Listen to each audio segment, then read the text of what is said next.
এই চরিত্রগুলো আমি বেছে বেছে নিচ্ছি। Not going to be easy for them. তো নিজেকে সেই রূপে যেন মানুষের সামনে নিয়ে আসতে পারি, দর্শকদের সামনে নিয়ে আসতে পারি, সেটাই প্রচেষ্টা। এবং তার জন্যই লুক লুক তৈরি করা, এখন এই লুকটা এখন দেশু সেভেনের জন্য ভাবনা চিন্তা চলছে কি এমন একটা লুককে নিয়ে আসবো যেটা হয়তো দেব আগে করেনি। তো আমার মনে হয় কি একটু দাঁড়াও, এক সপ্তাহের মধ্যে অনেক কিছু ঘটবে, সেটার জন্য চোখ রাখো, দেখো কি হয় কি হয় না।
সকালে মহরত হয়ে গেছে, লুকে রয়েছে, কি বলবে? কিছু না, যারা যারা বাংলা ছবি দেখেন তাদেরকে প্রথমে ধন্যবাদ, কারণ প্রজাপতির এই 50তম ডেট সম্ভব হতো না, সাফল্য হতো না যদি দর্শক সিনেমা হলে এসে যদি ছবিটা না দেখতো। তো প্রথমে হাত জোর করে সবাইকে ধন্যবাদ যারা যারা প্রজাপতি 2 দেখেছেন, এবং সেই বিশ্বাসে মনে হয় নাকি আরো ভালো ছবি করি। তো বাইক অ্যাম্বুলেন্স দাদা সেরকমই একটা প্রচেষ্টা দেব এন্টারটেইনমেন্টের পক্ষ থেকে এই বছর যে ছবিটা রিলিজ হবে যেন অন্যভাবে দেবকে দেখা যায়, এবং এমন একটা গল্প যেটা বাংলার গল্প, এমন একটা মানুষের গল্প যেটা আমার মনে হয় সবারই জানা উচিত বা দেখা উচিত। সেই গল্পটা আজকে মুহূর্ত গেল, পরশু দিন থেকে আমরা শুটিং শুরু করবো। তো finger cross, hope for the best.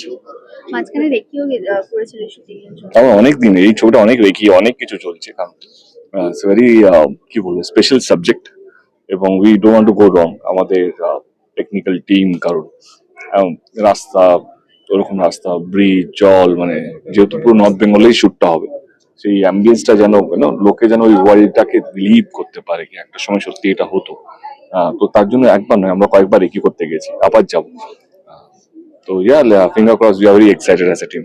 দেবদা জীবন প্রধানের মুহূর্তে নিজেকে চাইছে আলাদাভাবে ভেঙে পারবে। এটা আজকে কেন, আমার মনে হয় গত বছর লাস্টেই দেখো না, মানে ধূমকেতু বলে একটা ছবি যেটা রিলিজ হয়েছে, সেখানে আমি 70-80 বছর একটা বৃদ্ধা রোল প্লে করেছিলাম। তারপরে রঘু ডাকাতে যেভাবে দাড়ি, গোপ যেভাবে একটা ডাকাতের চরিত্র, এবং প্রজাপতি যেহেতু ইয়াং একটা শেফ যে লন্ডনে চাকরি করে। তো ওইটা ছিল লাস্ট ইয়ারের ক্যালেন্ডার। এই 2026-এর ক্যালেন্ডারটা একটু একটু একটু ভেবেছেন একটা হিসেবে কঠিন, কারণ এই চরিত্রগুলো আমি বেছে বেছে নিচ্ছি, not going to be easy for them. তো নিজেকে সেই রূপে যেন মানুষের সামনে নিয়ে আসতে পারি, দর্শকদের সামনে নিয়ে আসতে পারি, সেটাই প্রচেষ্টা। এবং তার জন্যই লুক তৈরি করা, এখন এই লুকটা এখন দেশু সেভেনের জন্য ভাবনা চিন্তা চলছে কি এমন একটা লুককে নিয়ে আসবো যেটা হয়তো দেব আগে করেনি। বলছেন যে কিন্তু ইতিমধ্যে যে উত্তেজনা আমরা দেখেছি, আমাকে আমাদের যিনি শতদীপ, যিনি আমাদের ডিস্ট্রিবিউটর, তিনি যেদিন গোল্ডেন টিকিটটা ডিস্ট্রিবিউট হচ্ছিল, তিনি আমাকে বিকালবেলা ফোন করেছিলেন। তাকে আমরা বাবাই বলেই রাখি। বাবাই ফোন করেছিল, বাবাই বললো দাদা মনে হচ্ছে আজকে ছবিটা রিলিজ হয়ে গেল। মানে যেভাবে টিকিটে নিয়ে যে গোল্ডেন টিকিট কোথাও কাউন্টার খুলতে একটু দেরি হয়ে গেছে, বা সামহাও একটু দেরি করে পৌঁছেছে, মানুষের যে ভালোবাসা, আবেগ, টিকিট কেন এখনো পৌঁছয়নি, মানে এটা একটা আইডিয়া ছিল। আইডিয়াটা যে মানুষের এত ভালো লাগবে, আমরা এইভাবে সারা পাবো, যেটা আমি ভাবতে পারিনি। তো দেশু সেভেনের পক্ষ থেকেও সবাইকে, যারা যারা গোল্ডেন টিকিট কেটেছেন তাদেরকে ধন্যবাদ। আমি এটুকু বলবো, গোল্ডেন টিকিটটা সামনে রাখুন। অনেক কিছু গোল্ডেন টিকিটটা আপনি এই গোল্ডেন টিকিট দেখে অনেক কিছু আমাদের চেষ্টা আছে সামনের দিনগুলোতে, এটা নিয়ে অনেক কিছু করা যাবে বা করবো আমরা। দেবদা তুমি নিজে কখনো একা এগোতে চাওনি, সবাইকে নিয়ে এগোতে চেয়েছো, তার জন্য অনেক মানুষের ভুল ত্রুটির কথা তুমি নিজে ক্ষমা চাইছো। অনির্বাণদার রিসেন্টলি যেটা রিপ্লাই, যে কেন ক্ষমা চাইবে আমার জন্য, এবং আমি কি ভুল করছি, কি বলবে দেবদা এটা? না না, তোমরা কন্ট্রোভার্সি নিয়ে মজা, এই কোশ্চেনটা করতেই হবে, সেলিব্রেশন হচ্ছে তো আমার মনে হয় একটু দাঁড়াও, এক সপ্তাহের মধ্যে অনেক কিছু ঘটবে, সেটার জন্য চোখ রাখো, দেখো কি হয় কি হয় না। Thank you. দাদা, আজকে নন্দনে একটা নতুন ছবির আমরা খবর পেলাম, সেখান থেকে আজকে শুভ মুহূর্ত হলো দেবদার একটা ছবির, সব মিলিয়ে একের পর এক খবর, এবং আজকে সাকসেস না, খুব ভালো বাংলা ছবি, এটা খুব সুন্দর সুন্দর সময়। এবং আমার সবসময় মনে হয় যে বাংলা সিনেমা যেরকম ভাবে এগোবে, যতটা এগোবে আমার, কারণ আমার দায়িত্বটা শুধুমাত্র আজকের জন্য নয়, আমাদের পরের প্রজন্মের কথা ভেবে। আমি একটু আগে একটা হলে থেকে ঘুরে এসেছি, যার মানে আমি সেখানে স্টেজে বললাম আমি দৌড়তে দৌড়তে গেছি একটাই কারণে, সেটা অপুও নয়, সেটা শুভেন্দু চ্যাটার্জি। এখন ওই মানুষগুলোর কথা অনেকে ভুলে যান, কিন্তু আমার জীবনে বোধহয় প্রায় 50টা ছবিতে শুভেন্দু চ্যাটার্জি আমার বাবার চরিত্রে অভিনয় করেছেন, আমার বাবার বেস্ট ফ্রেন্ড ছিল। সো লাইক এই জেনারেশন আসছে, সেখানে দাঁড়িয়ে আজকে প্রজাপতি 50 দিন চলেছে, সেটা সেলিব্রেশন, তার সঙ্গে দেবের নতুন ছবি। আজকে আমি খুব সারপ্রাইজলি একটা এত দর্শকরা বলছেন কাকাবাবু কবে আসবে নেক্সট, দর্শকের মানে মাঝখানে দাঁড়িয়ে আমি ভয়ঙ্কর সুন্দর যেটা অ্যানাউন্স করলাম। তো চারিদিকে মিলে ইটস এ সেলিব্রেশন। তো আমি মনে করি যে আমরা যেরকম ভাবে সবাই এই যে একটা ছবি দেখছিলাম মিঠুন দ্বারা দেবের, সবাই গলা জড়াজড়ি করে যেন সবাই থাকে, এটাই আমি চাই। Thank you. প্রজাপতি 50 দিন, এবং দেখতে পেলাম বুম্বাদা এসেছে, তো তোমাদের তো বিভিন্ন জুটি তোমরা উপহার দিয়েছো, এবার কি দাদা ভাইয়ের জুটি, যেটা জিজ্ঞেস করছিলাম? না, সেটা আমরা জানি না। এখন প্রজাপতি 50 দিন, প্রজাপতি 2 এর 50 দিন সেলিব্রেশন, পাশাপাশি দেবের 20 বছর বাংলা সিনেমায়, দেবের তো অবদান অনস্বীকার্য বাংলা সিনেমায়। ভালো লাগলো যে দুটো একসাথে, দেবের 20 বছর আর প্রজাপতির 50 দিন একসাথে আমরা সবাই মিলে একসাথে রয়েছি, একটা উৎসবের মধ্যে মেজাজে সবাই রয়েছে, প্রসেনজিৎ থেকে শুরু করে পরমব্রত সবাই এসেছে, ভালো লাগছে। আর একটা ভালো লাগার জায়গা হচ্ছে যে প্রজাপতি 2 যেভাবে বাংলা সিনেমা দর্শকরা দেখেছেন, এতে আমাদের পরের ছবি থেকে আমরা অনুপ্রাণিত হচ্ছে যে আরো ভালো ছবি করার জন্য। পাশাপাশি তোমরা সবাই সাথে থাকো।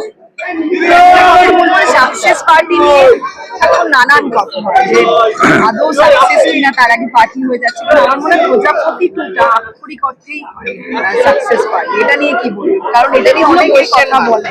সেই দেখো, একটা হচ্ছে যে আমরা এই পার্টি শব্দটা আমরা সহমত নই। একসাথে সবাই মিলে সবার প্রচেষ্টা, সবার মিলিত প্রয়াস, ভালো ছবি যাতে সকলের মধ্যে পৌঁছে দেওয়া যায়, এবং তোমাদের মাধ্যমে বাংলার সকল মানুষকে আমরা প্রণাম জানাই। এবং এটাই বলতে চাই যে আপনারা যেভাবে আমাদের আশীর্বাদ করে চলেছেন বছর পর বছর, আপনাদের এই আশীর্বাদ যেন আমাদের মাথার উপরে থাকে, এবং আপনাদের আশীর্বাদে আমরা আরো অনুপ্রাণিত হয়ে ভালো ভালো বাংলা ছবি করব আপনাদের জন্য। বিশেষ করে জিজ্ঞাসা করা যেতে পারে যে প্রজাপতি 2 এর জাস্ট সাফল্য দেখলেন, এবার 3 আসবে কিনা?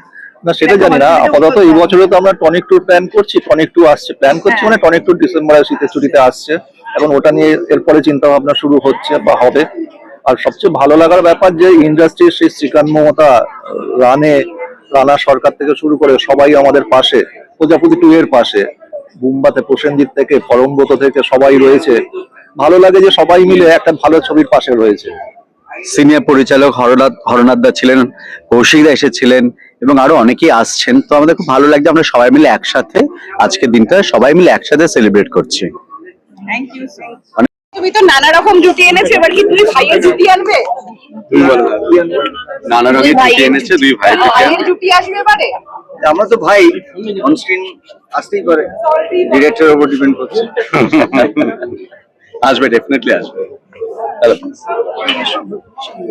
ছবি প্রজাপতি 2 এর 50 দিনের সাফল্য, এবং সেটা এই ছবির অন্যতম গুরুত্বপূর্ণ অংশ। আপনি কি বলবেন দিদি? মানে আজকে দারুণ দেখাচ্ছে, প্রথমেই বলে দিই প্রজাপতির মতোই কালারফুল লাগছে আজকে। Thank you very much.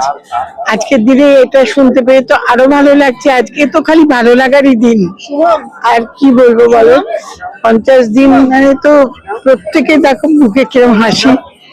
2 ছেলের সঙ্গে দেখা হলো পর্দায়, হ্যাঁ, 2 ছেলের সঙ্গে একসাথে দেখা হলো, মানে সত্যি একটা মনে রাখার মতো দিন আজকে আমার। এদিকে দেখতে দেখতে 50 দিন বলা ভুল, সাকসেসফুলি 50 ডেজ, এটা বেশ কঠিন এই সময় বাংলা ছবির ক্ষেত্রে। কি বলবে, এবং তার অন্যতম অংশ? খুবই ভালো লাগছে, কারণ যখন কোনো ছবি দর্শকের ভালো লাগে এবং দর্শক সেই ছবিটাকে এতটা ভালোবাসা দেয় এবং সেটা 50 দিন ধরে আমরা দেখছি যে দর্শক ভালোবাসা দিচ্ছে, এবং আমার মনে হয় যে আমি আরেকটু আশাবাদী যে শুধুমাত্র 50 কেন, আরো অনেক অনেক অনেকগুলো দিন আমরা একসঙ্গে নিশ্চয়ই কাটাবো। Thank you. আমরা সেলিব্রেশন করতে চলে এসেছি, বুঝতেই পারছো। ভালো, ভালো হলেই ভালো, সব ভালো। খুশি, কংগ্রাচুলেশনস টু দ্য টিম। এবং তোমার কি গলা